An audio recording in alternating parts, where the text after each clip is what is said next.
Okay, तो अब हम लोग ये जो चैप्टर है एल्डिहाइड और कीटोन्स, इसका बहुत ही ज्यादा इंपॉर्टेंट टॉपिक कवर करने वाले हैं, and that is what, that is chemical properties of, आप लोग हेडिंग लगाइए, chemical properties of aldehydes and ketones,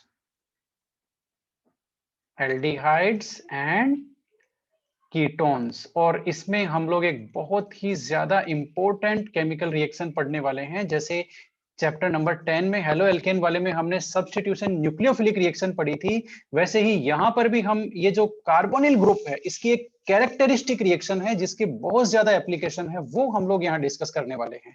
ठीक है, तो chemical properties of aldehydes and ketones, इसमें देखते हैं कितने तरह की ये रिएक्शन दिखाते हैं aldehydes and ketones.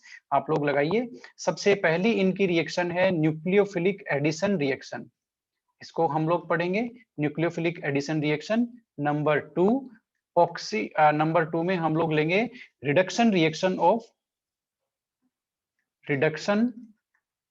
Aldehydes and ketones. ये लो भाई, एल्डिहाइड्स एंड कीटोन्स, एल्डिहाइड्स और कीटोन्स का रिएक्शन रिडक्शन करवाएंगे। नंबर 4 में हम पढ़ेंगे इनकी ऑक्सीडेशन रिएक्शन, कौन सी, oxidation reaction of aldehydes and ketones. और नंबर 4 आ गया reactions due to alpha H. ठीक है, reactions due to alpha H atom. ये लो भाई, अल्फा का मीनिंग आपको बताया हुआ है, अल्फा कार्बन एटम कौन सा है, उस पे जो हाइड्रोजन है उसकी वजह से कुछ स्पेशल रिएक्शंस होती हैं, वो भी हम लोग देखेंगे। और लास्ट में जो भी बची हुई रिएक्शंस हैं उनको हम लोग अदर रिएक्शंस हेडिंग में कवर करेंगे। ठीक है, तो ये सारी रिएक्शन है, ये सारी की सारी इंपॉर्टेंट है कार्बोनिल कंपाउंड्स के लिए। और इनमें जो सबसे ज्यादा इंपॉर्टेंट है, जिसकी सबसे ज्यादा एप्लीकेशन है, जो हमारे लिए सबसे बड़ा टॉपिक है, आप समझ गए होंगे वो कौन सी है, that is nucleophilic addition reaction. वो न्यूक्लियोफिलिक एडिशन रिएक्शन हम लोग यहाँ पढ़ने वाले हैं, है ना। और हेलो एल्केन में हम लोग न्यूक्लियोफिलिक सब्स्टिट्यूशन पढ़ चुके हैं, अब हम यहाँ पर न्यूक्लियोफिलिक का, न्यूक्लियोफाइल का एडिशन पढ़ेंगे, nucleophilic addition reaction.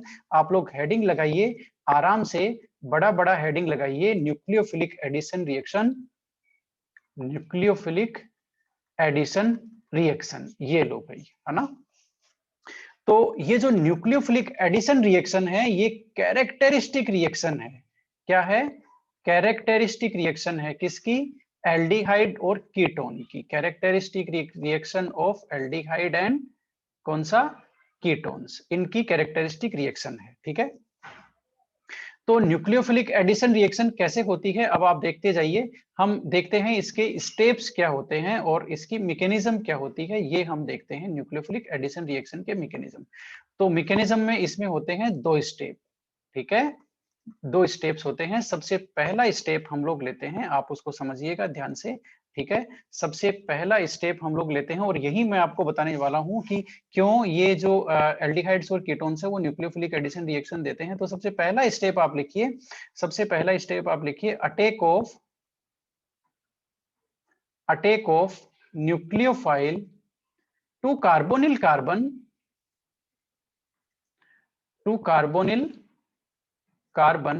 To form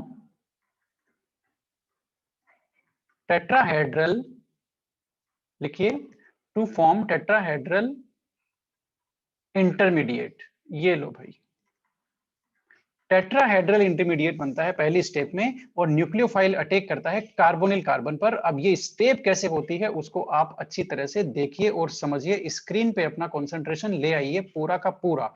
ठीक है, अब इधर देखिए, ये है आपका कार्बोनिल ग्रुप। अब आप इसके बारे में कुछ बेसिक बातें हैं वो मुझे बताते हुए चलेंगे। ये जो कार्बोनिल ग्रुप है ये डाइपोल मोमेंट इसमें होता है, क्यों होता है बताना जरा, ये पोलर क्यों होता है बताओ। ऑक्सीजन ज्यादा इलेक्ट्रोनेगेटिव है। Yes, electronegativity of oxygen is greater than carbon, that's why it's a polar group. Okay, and oxygen bears partial negative whereas the carbon bears partial positive charge. ये तो हुआ इसकी polarity, है ना, जो हम देख चुके हैं स्ट्रक्चर ऑफ फंक्शनल ग्रुप में भी, वहां पर हमने इसको अच्छी तरह से देखा है कि ये पोलर होता है। ठीक है, इलेक्ट्रोनेगेटिविटी का डिफरेंस की वजह से। अब मुझे कार्बन का कोई हाइब्रिडाइजेशन स्टेट बता सकता है क्या, इस कार्बन का बताना जरा, इस कार्बन का हाइब्रिडाइजेशन स्टेट बताओ। sp2, it is sp2 sp2 hybridised carbon. Okay, तो इस फंक्शनल ग्रुप का स्ट्रक्चर भी आपको ध्यान में होगा कि ये प्लेनर होता है या क्या होता है? प्लेनर होगा, क्योंकि sp2 में सारे बॉन्ड एंगल 120 के होते हैं और ये तीनों जो वैलेंसीज हैं वो सारी की सारी एक ही प्लेन में, और sp2 की कैरेक्टरिस्टिक स्ट्रक्चर क्या होती है? Trigonal planar. ठीक है, तो इस तरह से ये एक प्लेनर फंक्शनल ग्रुप है, ध्यान रखना प्लेनर फंक्शनल ग्रुप है। ठीक है, अब क्या है, अब आएगा न्यूक्लियोफाइल इस पर अटैक करने के लिए। तो आप मुझे ज्यादा कुछ नहीं बताएंगे, मुझे सिर्फ इतना सा बताएंगे कि न्यूक्लियोफाइल को कहाँ जाना चाहिए अटैक करने के लिए। कार्बन पे वो जाना पसंद करेगा या ऑक्सीजन पे? बताओ भाई, कहाँ जाना पसंद करेगा वो? कार्बन। वो कार्बन पे जाना पसंद करेगा। ठीक है, वो कहाँ जाना पसंद करेगा? कार्बन पे वो जाना पसंद करेगा। और वो क्यों जाएगा वो तो आपको पता ही है, ऑपोजिट चार्ज की वजह से। ये न्यूक्लियोफाइल है और इसने अटैक किया सीधा कहाँ? कार्बोनिल कार्बन पर, क्योंकि वो कार्बोनिल कार्बन इलेक्ट्रोफिलिक सेंटर है या न्यूक्लियोफिलिक सेंटर है? बताना जरा, ये कार्बोनिल कार्बन कौन सा सेंटर है? इलेक्ट्रोफिलिक। बोलो। ये इलेक्ट्रोफिलिक सेंटर है। ये हमने इसकी जो स्ट्रक्चर डिस्कस की थी वहां पर हमने बात करी हुई है। वैसे भी देख लो, इस पे पॉजिटिव चार्ज आ गया, तो ये इलेक्ट्रोफिलिक सेंटर है, और ऑक्सीजन है वो न्यूक्लियोफिलिक सेंटर है। ठीक है, तो न्यूक्लियोफाइल कहां जाएगा? जहां इलेक्ट्रॉन की डेफिशिएंसी है। इलेक्ट्रॉन की डेफिशिएंसी कहां पे है? कार्बन के ऊपर है, वो इलेक्ट्रोफिलिक सेंटर है, तो ये वहां अटैक करेगा। अब ध्यान से देखना, ये प्लेनर स्ट्रक्चर है, प्लेनर स्ट्रक्चर है, ट्राइगोनल प्लेनर। जैसे ही न्यूक्लियोफाइल, अब न्यूक्लियोफाइल ऊपर से अटैक करेगा इसमें, तो ये एक टेट्राहेड्रल स्ट्रक्चर में कन्वर्ट हो जाएगी। टेट्राहेड्रल स्ट्रक्चर में ये कन्वर्ट हो जाएगी, है ना। और इससे पहले ये कैसे कन्वर्ट होगी ये देख लो। ये टेट्राहेड्रल स्ट्रक्चर में कैसे कन्वर्ट हुई? न्यूक्लियोफाइल ने आकर के ऊपर से आकर के अटैक किया है। ये देखो न्यूक्लियोफाइल ऊपर, है ना, अटैच हो गया, और जो तीनों वैलेंसीज थी वो इस तरह से हो गई अब। ओके, और ये हो गया टेट्राहेड्रल में कन्वर्ट। अब ये देखो, जैसे ही ये न्यूक्लियोफाइल है, जैसे ही ये न्यूक्लियोफाइल है, ओके, ये जो न्यूक्लियोफाइल है ये कार्बन के ऊपर अटैक करेगा। जो सीओ बॉन्ड के इलेक्ट्रॉन्स हैं, है ना, पाई इलेक्ट्रॉन से डबल बॉन्ड के जो इलेक्ट्रॉन्स हैं वो किस पे शिफ्ट हो जाएंगे? पूरी तरह से ऑक्सीजन के ऊपर शिफ्ट हो जाएंगे। और ऑक्सीजन पे आ गया अब full negative charge, not partial negative charge, full negative charge. Okay, ठीक है, ये जो स्टेप है, स्टेप 1, ये क्या है? स्लो स्टेप है। और जो स्लो स्टेप होती है वही होती है रेट डिटरमिनिंग स्टेप। बात आपको समझ में आई कि नहीं आई? ये स्लो स्टेप है और यही है रेट डिटरमिनिंग स्टेप। और ये रिवर्सिबल रिएक्शन है, पूरी की पूरी रिएक्शन क्या है? रिवर्सिबल है ना। तो ये बन गया आपका टेट्राहेड्रल इंटरमीडिएट। ठीक है, अब मुझे एक चीज और बताओ, टेट्राहेड्रल इंटरमीडिएट में कार्बन की हाइब्रिडाइजेशन स्टेट क्या है? बताओ जरा, बताओ भाई, इसकी हाइब्रिडाइजेशन स्टेट में क्या लिखूं यहाँ पर? बताओ। sp3 yes yes yes yes, ये है sp3 हाइब्रिडाइज्ड कार्बन, ये sp3 है। ठीक है, ये sp3 हाइब्रिडाइज्ड कार्बन है यहाँ पर, है ना। तो हाइब्रिडाइजेशन स्टेट चेंज हो गई है। और ये आपको एल्कोक्साइड जैसा नहीं लग रहा? ऑक्सीजन पे नेगेटिव चार्ज है ना। तो ये जो क्या बोलते हैं, टेट्राहेड्रल इंटरमीडिएट बना है, वो क्या है? एक एल्कोक्साइड है, एन एल्कोक्साइड। ठीक है, तो इस तरह से सारे देखो, टेट्राहेड्रल इंटरमीडिएट बन गया, एक एल्कोक्साइड है, और हाइब्रिडाइजेशन स्टेट चेंज हो गई। ये है स्टेप 1। सो स्टेप है रेट डिटरमिनिंग स्टेप है। न्यूक्लियोफाइल अटैक कहां से कर रहा है? ऊपर से कर रहा है, एकदम परपेंडिकुलर 90 डिग्री से। ठीक है ना। तो अब यहाँ पर 2 पॉइंट नोट करने वाले हैं भाई इस स्टेप में। पहला तो क्या है बताना जरा, हाइब्रिडाइजेशन क्या हो गया? बताओ, हाइब्रिडाइजेशन फ्रॉम sp2 से क्या हो गया? sp3। ठीक है, और एक इसमें इंपॉर्टेंट बात करने वाली है, अटैक ऑफ न्यूक्लियोफाइल। ये जो अटैक है ना, अटैक ऑफ न्यूक्लियोफाइल लिख लो, takes place from a direction. Attack of nucleophile takes place from a direction perpendicular to the plane of carbonyl group.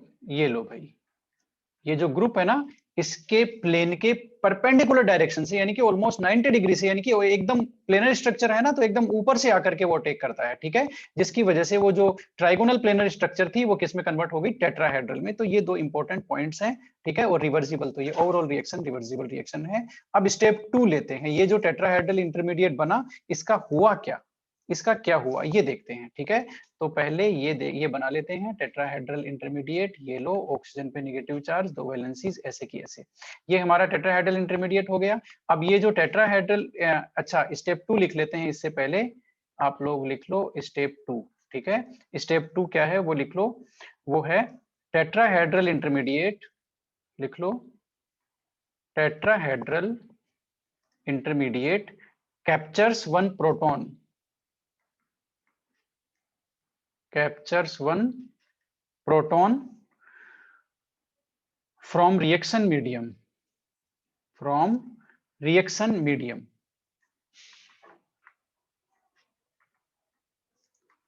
to form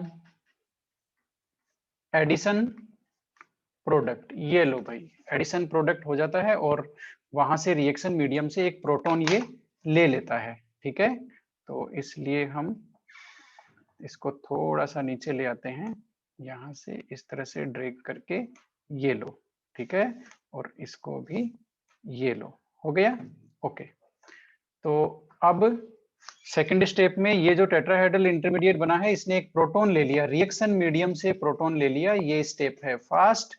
और रिएक्शन मीडियम से proton लेगा तो देखो क्या बन जाएगा, न्यूक्लियोफाइल अपनी जगह लगा हुआ है, ये दो वैलेंसीज हैं, और यहाँ हो गया OH, ये हो गया एडिशन प्रोडक्ट, ये लो भाई, एडिशन प्रोडक्ट आपके सामने है, ठीक है। अब ये जो ओवरऑल रिएक्शन क्या हुई बताना जरा, बोलो भाई, ओवरऑल रिएक्शन क्या हुई, overall reaction is addition of nucleophile and H, किस पे, न्यूक्लियोफाइल और H प्लस किस पे, on C double bond O, ये लो भाई, कार्बन ऑक्सीजन जो डबल बॉन्ड है उस पर क्या हो जाता है, न्यूक्लियोफाइल का और H प्लस का एडिशन हो, ओवरऑल रिएक्शन ये है, ठीक है। और ये रिएक्शन क्या है, रिवर्सिबल रिएक्शन है, क्या है, रिवर्सिबल रिएक्शन, ठीक है। तो ये कुछ इंपॉर्टेंट पॉइंट्स थे इस रिएक्शन से रिलेटेड, है ना, तो ये हमने कंसीडर कर लिया, ये इसकी मैकेनिज्म है, ठीक है, ये इसकी क्या है, मैकेनिज्म इस रिएक्शन की। तो अब हम एक इंपॉर्टेंट पॉइंट लेने वाले हैं, क्या पॉइंट लेने वाले हैं, वो पॉइंट ये है कि एल्डिहाइड्स और कीटोन में कौन न्यूक्लियोफिलिक एडिशन रिएक्शन आसानी से शो करता है, कौन देगा और कौन नहीं देगा, नहीं दे दोनों है, कौन आसानी से देता है और कौन मतलब किसकी रिएक्टिविटी ज्यादा है, किसकी रिएक्टिविटी कम है, ठीक है। तो आप लोग अब हेडिंग लगाएंगे, reactivity of aldehydes and ketone, लगाइए, and ketones towards nucleophilic addition reaction. अब न्यूक्लियोफिलिक एडिशन रिएक्शन एक बार आप वापस देख लीजिए, सबसे पहले स्टेप में क्या हुआ बताना जरा, कोई भी, न्यूक्लियोफाइल ने अटैक किया किस पे, कार्बोनिल कार्बन पे, क्या बनाया, टेट्राहेड्रल इंटरमीडिएट, टेट्राहेड्रल इंटरमीडिएट क्या है, एक एल्कोक्साइड है, हाइब्रिडाइजेशन स्टेट चेंज हो गई sp2 से sp3, क्योंकि वो टेट्राहेड्रल है ना, टेट्राहेड्रल में sp3 होती है, ठीक है। और न्यूक्लियोफाइल का अटैक कहां से हो रहा है, ऑलमोस्ट 90 डिग्री से हो रहा है, क्योंकि वो प्लेनर है ना, तो न्यूक्लियोफाइल ऊपर से आकर के अटैक करता है उसके ऊपर, ठीक है। और सेकंड स्टेप में वो जो इंटरमीडिएट बना था जिसपे ऑक्सीजन पे नेगेटिव चार्ज था, वो एक प्रोटॉन ले लेता है, कहां से लेता है प्रोटॉन, रिएक्शन मीडियम से लेता है, रिएक्शन मीडियम है ना, जो भी प्रोटिक रिएक्शन मीडियम है वहां से प्रोटॉन एक लेता है, प्रोटॉन लेकर के ये एडिशन प्रोडक्ट बन जाता है, ठीक है। तो इस तरह से ये रिएक्शन थी। अब हमारा हेडिंग है reactivity of aldehyde and ketone. तो एल्डिहाइड और कीटोन में से किसकी ज्यादा रिएक्टिविटी होनी चाहिए, ये मैं आपके सामने एक स्ट्रक्चर बना रहा हूं, एक एल्डिहाइड का है और एक हमारा कीटोन का है। आप मुझे ये बताएंगे कि इनमें से कौन ज्यादा रिएक्टिव होना चाहिए, बताओ भाई, कैसे पता चलेगा, देखो न्यूक्लियोफाइल आता है, इस कार्बन के ऊपर न्यूक्लियोफाइल आता है जिसके ऊपर पॉजिटिव चार्ज है, बताओ जरा, पहले वाला ज्यादा रिएक्टिव होगा, देखो, हाँ देखो, अब आपको यहाँ पर देखो समझना है, आपने जो सीखा है वो समझना है। न्यूक्लियोफाइल आकर के अटैक करना है इस कार्बन के ऊपर, ठीक है। तो पहली बात तो ये हो गई कि पहला जो फैक्टर आएगा वो तो आएगा स्टेरिक हिंड्रेंस का। स्टेरिक हिंड्रेंस यदि ज्यादा होगा तो न्यूक्लियोफाइल इस कार्बन के पास आ ही नहीं सकता। तो स्टेरिक हिंड्रेंस कहाँ ज्यादा है बताना जरा, सेकंड वाले पे। कहाँ ज्यादा है? सेकंड वाले पे। सेकंड वाले में ज्यादा है स्टेरिक हिंड्रेंस, इसलिए न्यूक्लियोफाइल को ये दोनों एल्काइल ग्रुप हैं वो रोकेंगे आने से, वो कहेंगे यहाँ जगह नहीं है, हम तो पहले ही कंजस्टेड हैं, ठीक है। तो यहाँ पर स्टेरिक हिंड्रेंस होने की वजह से न्यूक्लियोफाइल का अप्रोच इस कार्बन पे ऑटोमेटिकली कम हो जाएगा। न्यूक्लियोफाइल का अप्रोच ऑटोमेटिकली कम हो जाएगा because there is a lack of space, ठीक है, अराउंड द कार्बोनिल कार्बन। पहला पॉइंट तो ये है। दूसरा पॉइंट, दूसरा जो रीजन है वो है इलेक्ट्रॉनिक रीजन। दो रीजन है यहाँ पर, है ना, जो रिएक्टिविटी है ना, रिएक्टिविटी है ना, डिपेंड्स ऑन दो रीजन, ठीक है, डिपेंड्स ऑन टू रीजन्स। तो पहला रीजन कौन सा लिया भाई हमने, बताना जरा, पहला रीजन कौन सा लिया, स्टेरिक रीजन या स्टेरिक हिंड्रेंस? लिख लो स्टेरिक हिंड्रेंस, ठीक है। अब मुझे ये बताओ सेकेंड रीजन में मैं लिख रहा हूं यहां पर electronic region, electronic effects, electronic region, है ना, जिसमें हम लोग कंसीडर करने वाले हैं चलो इलेक्ट्रॉनिक रीजन में क्या कंसीडर करेंगे ये तो छोड़ देते हैं, या इसको बोलते हैं इलेक्ट्रोफिलिसिटी, फिलिसिटी, ये सेकंड रीजन है। अब आप मुझे ये बताएंगे, पहले वाले में तो बता दिया आपने कि कीटोन कम रिएक्टिव होना चाहिए, स्टेरिक हिंड्रेंस कम है। अब आप ध्यान से मेरी बात सुनिए और दूसरा पॉइंट का भी जवाब दीजिए। यहां पर इलेक्ट्रोफिलिसिटी कौन से कार्बन की कम है, एल्डिहाइड वाला कार्बोनिल कार्बन या कीटोन वाला कार्बोनिल कार्बन, किसमें इलेक्ट्रोफिलिसिटी कम है? बताओ जरा, इलेक्ट्रोफिलिसिटी किसकी कम है, यानी कि न्यूक्लियोफाइल को कौन कम अट्रैक्ट कर रहा है, कौन ज्यादा अट्रैक्ट करना चाहिए, इसका कोई रीजन आपको दिख रहा है? देखो कीटोन में, देखो कीटोन में प्लस आई इफेक्ट है इन दोनों का, ध्यान से देखो कौन सा इफेक्ट है, प्लस आई इफेक्ट है किसका, एल्काइल ग्रुप का। Plus I effect, electron supply कर रहे हैं किसको, कार्बन को। तो कार्बन के पास इलेक्ट्रॉन जो डेफिशिएंसी है वो कम क्रिएट होगी in comparison to the aldehydic carbonyl carbon. ये जो एल्डिहाइडिक कार्बोनिल कार्बन है इसके कंपैरिजन में कीटोन्स पर, कीटोन्स का जो कार्बोनिल कार्बन है that is less electrophilic, less electrophilic because there is a because of plus I effect of both the alkyl groups। ये जो एल्काइल ग्रुप्स है इनका इलेक्ट्रॉन रिलीजिंग इफेक्ट है जिसकी वजह से इस कार्बन की इलेक्ट्रोफिलिसिटी कम हो गई।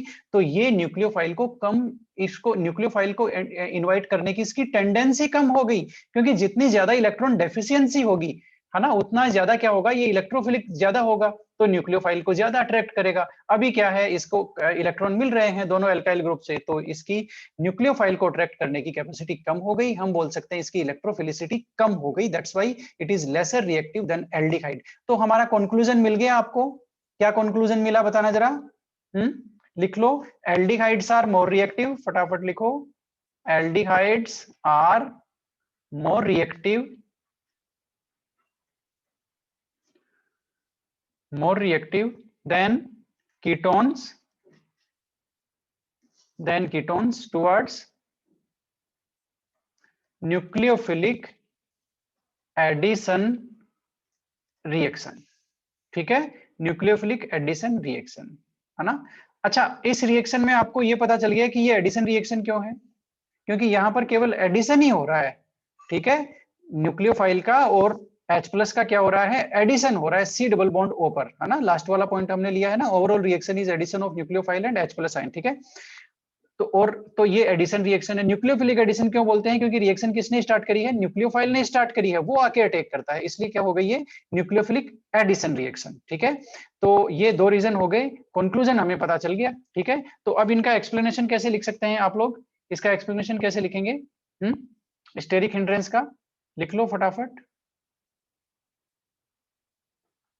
जो पहला आपका रीजन है वो क्या है, स्टेरिक हिंड्रेंस वाला है ना, तो उसको हम यहां से लेते हैं, ये रहा, ये पहला रीजन है, इसका एक्सप्लेनेशन फटाफट लिख लो आप लोग। इन कीटोन्स, फटाफट लिख लो, in ketones presence of presence of two relatively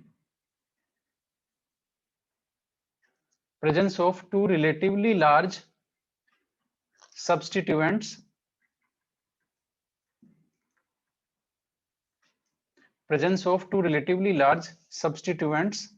creates greater steric hindrance to the attack of nucleophile. Creates greater steric hindrance to the attack of nucleophile. ये लो भाई, न्यूक्लियोफाइल के अटैक होने में स्टेरिक हिंड्रेंस क्रिएट कर रहे हैं कौन? जो रिलेटिवली लार्ज है ना। रिलेटिवली वर्ड क्यों यूज किया? Because we are comparing between aldehydes and ketones. Okay, तो ये कीटोन्स की सिचुएशन है, इसकी वजह से क्या हुआ? रिएक्टिविटी क्या हो गई? उनकी कम हो गई। ठीक है, hence reactivity of ketones is lesser than aldehydes.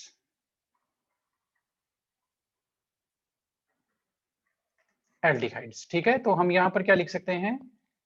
Reactivity किसके रेफरेंस में? Nucleophilic addition reaction. ठीक है, क्या हो गया? रिएक्टिविटी किसके इनवर्सली प्रोपोर्शनल है? Steric hindrance. बात समझ में आ गई? ठीक है, अब हम लेते हैं अगला पॉइंट। अगला पॉइंट क्या है भाई, बताना जरा। लिख लो, plus I effect. Plus I effect of both alkyl group. लिख लो, plus I effect of both alkyl group in ketones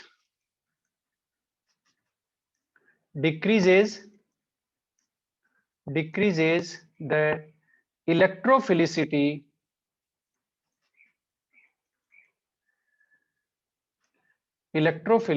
of carbonyl carbon. ये लो, कार्बोनिल कार्बन। ठीक है, जिसकी वजह से भी क्या हुआ? इसकी रिएक्टिविटी कम हो गई। और ये जो रिएक्टिविटी है ये क्या हुआ? इलेक्ट्रोफिलिसिटी के तो डायरेक्टली प्रोपोर्शनल है, ये आप जानते हो ना। इलेक्ट्रोफिलिसिटी जितनी ज्यादा होगी, उस कार्बन पे इलेक्ट्रॉन डेफिशिएंटी जितनी ज्यादा होगी, उतनी ही ज्यादा रिएक्टिविटी होगी। ठीक है, अब ये जो इलेक्ट्रोफिलिसिटी है ये किस पे डिपेंड करती है? इलेक्ट्रोफिलिसिटी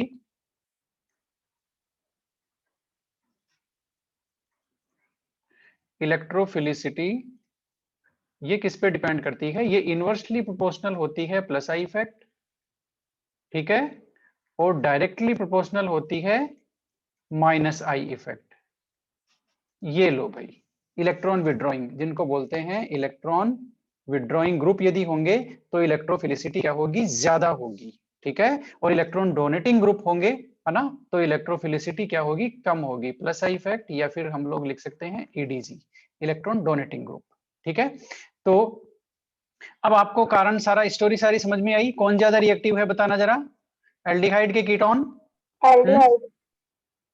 एल्डिहाइड ज्यादा रिएक्टिव है, क्योंकि एल्डिहाइड में स्टेरिक हिंड्रेंस कम है और एल्डिहाइड में इलेक्ट्रोफिलिसिटी कम है या ज्यादा है? बताना जरा, एल्डिहाइड की इलेक्ट्रोफिलिसिटी ज्यादा है। एल्डिहाइड में, यस यस यस, ध्यान रखो, इलेक्ट्रोफिलिक नेचर यदि ज्यादा होगी तो वो न्यूक्लियोफाइल को अच्छी तरह से इनवाइट करेगा ना। ठीक है, इलेक्ट्रोफिलिसिटी का मतलब होता है deficiency of electrons on the centre. वो जितनी ज्यादा होगी इलेक्ट्रोफिलिसिटी उतनी ही ज्यादा होगी। ठीक है, तो इलेक्ट्रोफिलिक नेचर कितनी ज्यादा है? वो इलेक्ट्रोफिलिसिटी है। तो इलेक्ट्रोफिलिसिटी यानी कि डेफिशिएंसी ऑफ इलेक्ट्रॉन, वो जितनी ज्यादा होगी कार्बन एटम पर, उतनी ज्यादा ही क्या होगी? रिएक्टिविटी होगी। तो कीटोन में क्या हुआ? प्लस आई इफेक्ट आने की वजह से वो सप्लाई कर रहे हैं, है ना। ये हमने देखा ना अभी, कीटोन में क्या हुआ? ये दोनों जो आर है, एल्काइल ग्रुप है, ये प्लस आई इफेक्ट करके इधर सप्लाई कर रहे हैं, तो इसकी जो इलेक्ट्रोफिलिसिटी है वो कम हो गई। ठीक है, उसकी वजह से इसकी रिएक्टिविटी कम हो गई। तो अब मैं फटाफट कुछ ऑर्डर बताता जा रहा हूं और आप मुझे फटाफट कुछ ऑर्डर बताते जाएंगे, और फिर हम ये आज की क्लास, टाइम क्या हो गया? 6:07। ठीक है, फिर खत्म करते हैं। मैं कुछ ऑर्डर लिख रहा हूं आप लोग उनको लिखते जाइए कॉपी में और फटाफट मुझे उनका ऑर्डर भी बताते जाइए कि सर ये ज्यादा रिएक्टिव है और ये कम रिएक्टिव है।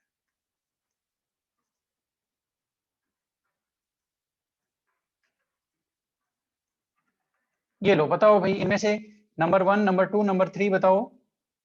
नाम बता दो। नहीं, एक हमारा फॉर्मल्डिहाइड है, एक एसिटल्डिहाइड है, एक एसीटोन है। बताओ कौन ज्यादा रिएक्टिव है? Formaldehyde. Yes yes yes, formaldehyde ज्यादा रिएक्टिव होगा ना। फॉर्मल्डिहाइड ज्यादा रिएक्टिव होगा क्योंकि न तो स्टेरिक हिंड्रेंस है, नहीं एल्काइल ग्रुप है जो इलेक्ट्रोफिलिसिटी को कम करेगा। ठीक है, तो ये ज्यादा रिएक्टिव है। फिर ये है, तो ये ऑर्डर हो गया एक। कुल मिला के एल्डिहाइड्स हमेशा ही कीटोन से ज्यादा रिएक्टिव होते हैं, ये सेंटेंस हमने लिख लिया। ठीक है, फिर किसी ने आपसे ये पूछ लिया कि अब आपने ये बता दिया तो ये भी बता दो फटाफट। वो हम करते हैं ये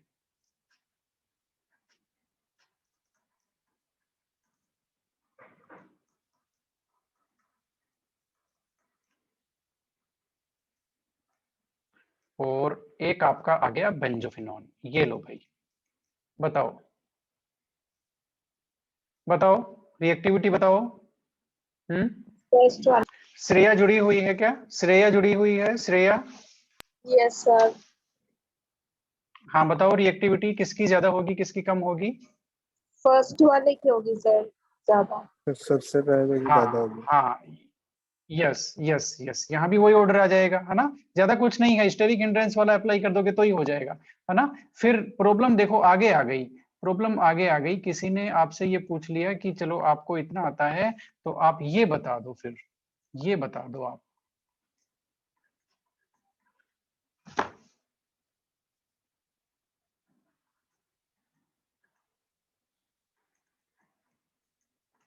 ये बेंजल्डिहाइड है ना, पहचान लो इसको जरा। और ये मैंने बनाया है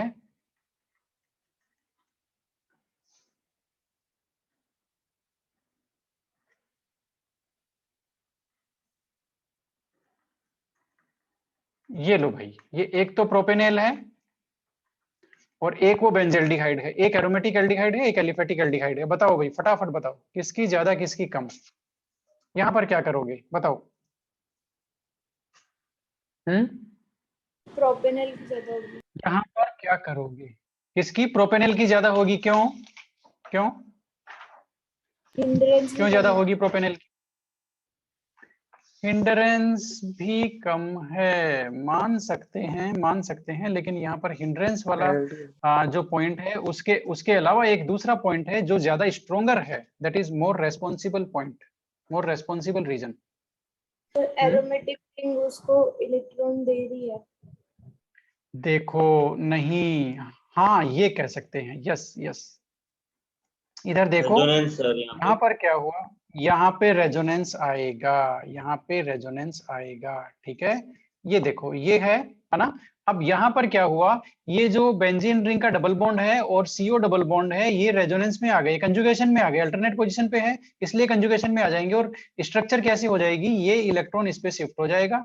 तो जैसे ये शिफ्ट होगा ये यहाँ शिफ्ट हो गया।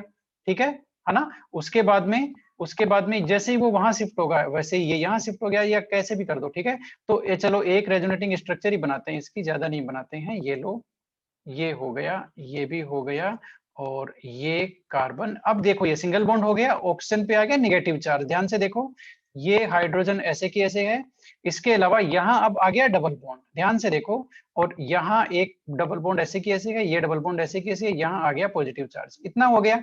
अब इसमें मुझे ये बताओ कि कार्बन पे इलेक्ट्रोफिलिसिटी मेंटेन्ड है या नहीं है? कार्बन पे इलेक्ट्रोफिलिसिटी तो क्रिएट ही नहीं हो रही, उस पे पॉजिटिव चार्ज आ ही नहीं रहा। बात को समझ रहे हो आप लोग?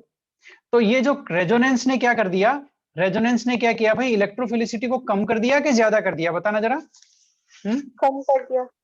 बोलो रेजोनेंस। यस यस यस, ये रीजन है कि रेजोनेंस ने इलेक्ट्रोफिलिसिटी को कम कर दिया एरोमेटिक एल्डिहाइड्स में। ठीक है, इसलिए ये क्या हुआ, एरोमेटिक एल्डिहाइड्स की रिएक्टिविटी हो गई कम। ये लो भाई, ये हमारा कॉन्सेप्ट है, एरोमेटिक एल्डिहाइड्स की रिएक्टिविटी हो गई कम। और आप फटाफट अब यहाँ पर हम क्या लिख सकते हैं, चलो यहाँ कर तो छोड़ो, इसका रीजन लिख लो फटाफट, इसका रीजन लिख लो, है ना, क्या रीजन है इसका, लिख लो, स्टेटमेंट लिख लो, aromatic aldehydes are less reactive towards nucleophilic reaction, लिख लो, aromatic aldehyde are less reactive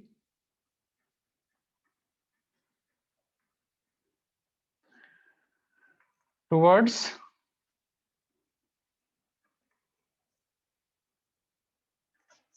nucleophilic addition reaction than aliphatic aldehydes। बात सही है? इसका रीजन लिख लो अब, है ना, इसका रीजन लिख लो। रीजन क्या है इसका वो लिख लो, in aromatic aldehydes electrophilicity of carbon, in aromatic aldehyde electrophilicity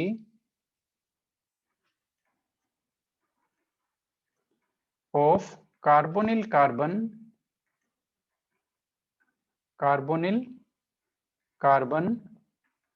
decreases by resonance. ये लो भाई,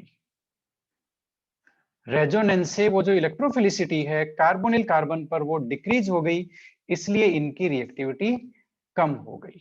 ठीक है, क्योंकि इलेक्ट्रोफिलिसिटी ही तो रेस्पॉन्सिबल थी, न्यूक्लियोफाइल को बुलाने के लिए कौन रेस्पॉन्सिबल है, इलेक्ट्रोफिलिसिटी। इलेक्ट्रोफिलिसिटी ही कम हो गई तो फाइनली वो रिएक्टिविटी भी कम हो गई।